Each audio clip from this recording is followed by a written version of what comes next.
brought to you by Silver Pumps and Motors.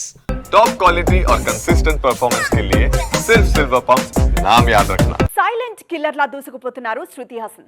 Form లో లేనట్టే కనిపిస్తారు, కానీ ఏడాదికి కనీసం 2-3 సినిమాలు చేస్తుంటారు. ఇప్పట్లో సినిమాలు ఏవీ లేకపోయినా సోషల్ మీడియాలో ట్రెండ్ అవుతున్నారు ఈ బ్యూటీ.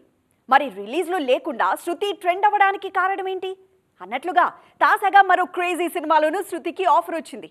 అదేంటో కూడా చూద్దామా. సైలెంట్ గా సంచలనాలు సృష్టిస్తూనే ఉన్నారు శృతి హాసన్. 2023లో తెలుగులోనే 4 సినిమాలు చేశారిమే. పైగా అన్ని విజయాలే కావడం గమనార్హం. జనవరిలో వాల్తేరు వీరయ్య, వీరసింహారెడ్డిలో భాగమైన శృతి హాసన్, డిసెంబర్లో హాయ్ నాన్న, సలార్ సినిమాలతో వచ్చారు. దానికి ముందు కూడా క్రాక్, వకీల్ సాబ్ చేసిన ఈ బ్యూటీ 2024లో గ్యాప్ తీసుకున్నారు.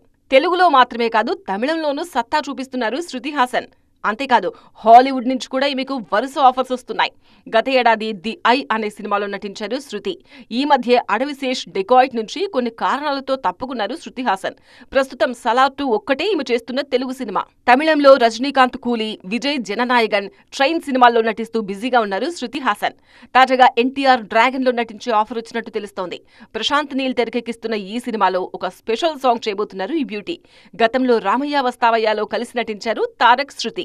మొత్తానికి వరుస ఆఫర్స్ తో రఫ్ ఆడించేస్తున్నారు ఈ బ్యూటీ.